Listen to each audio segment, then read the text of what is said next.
নমস্কার বন্ধুরা, আশা করি সকলেই খুব ভালো আছেন। আমিও খুব ভালো আছি। তো আজ আমি আবারও চলে এসেছি আপনাদের সামনে আরও নতুন একটি ভিডিও নিয়ে। আমরা যে দীঘা গিয়েছিলাম সেই নিয়েই আজকের আমার ভিডিও। তো আমরা প্রথম বাড়ির থেকে 5টার সময় টোটোয় করে বেরিয়েছিলাম, গিয়ে গড়বেতায় গিয়ে শিরোমণি 6:15 সেটি ধরলাম। সেটি ধরার পরে মেদিনীপুরে পৌঁছলাম। মেদিনীপুরে পৌঁছে দেখুন আমাদের দীঘার ট্রেন চলে এসেছে। সেটি 9টায় আসার কথা ছিল, কিন্তু একটু লেট করেছিল, সেই জন্য 9:30টার দিকে এসেছিল। তো আমরা তারপর সেটি চেপে এবারে দীঘার উদ্দেশ্যে রওনা হয়ে দেখুন দীঘা স্টেশনে নেমে গেছি। যেহেতু সপ্তাহে একদিন এই ট্রেনটি, সেই জন্য ভিড়ও প্রচণ্ড হয়েছিল। তারপর বিকালের দিকে আমরা সমুদ্রে বেড়াতে বেরিয়েছি।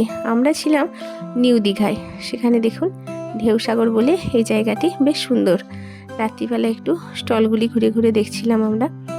নিউ দীঘায় যে হোটেলটিতে আমরা ছিলাম, পরের দিন সকালে সেই হোটেলের ছাদে উঠে চারিদিকের একটু ছবিগুলি তুললাম। চারপাশে দেখুন কত বড় বড় লজ।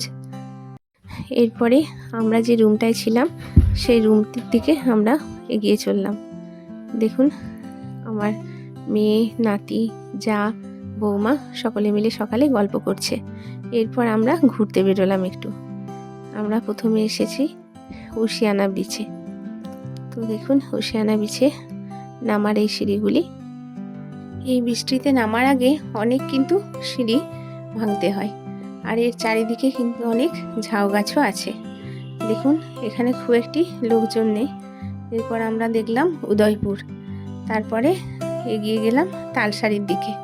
এটি হলো তালসারি।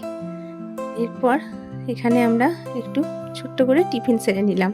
কেউ ডাব, কেউ পেয়ারা, সকলে মিলে হালকা করে টিফিন করে নেওয়ার পরে এরপর আমরা চললাম চন্দনেশ্বর মন্দিরের দিকে। ছিল সোমবার, তাই একটু মন্দিরটিতে ভিড়ও হয়েছিল, সেজন্য আমরা পুজো দিতে পারলাম না। অনেক লোক লাইনে দাঁড়িয়ে আছে সকাল থেকে। তো আমরা একটু মন্দিরটি ঘুরে নিয়ে এরপর গেলাম একটা শ্যাম মন্দিরে। সেখানে দেখুন একটি স্টল আছে, তাতে সব গোবিন্দের জিনিসপত্র, রাধারানীর ড্রেস, তুলসী কাঠির মালা, এই সকল আছে এই দোকানটিতে। থেকে আমরা দুটি তুলসী কাঠির মালা কিনলাম। তারপরে আমরা এদের যে রেস্টুরেন্ট, সেখানে আমরা দুপুরের প্রসাদ পেলাম। রাধা মাধবের প্রসাদ পেয়ে তারপর আমরা আমাদের লজের উদ্দেশ্যে রওনা হলাম। বিকালে গেলাম ওল্ড দীঘায়, সেখানে বিশ্ব বাংলা পার্ক করে এরপর তারপরের দিন সকালে আমরা বাড়ির উদ্দেশ্যে রওনা হলাম। তো বন্ধুরা, আমার ভিডিওটি আমি এখানেই শেষ করছি। সকলে ভালো থাকবেন, সুস্থ থাকবেন, সাবধানে থাকবেন। নমস্কার।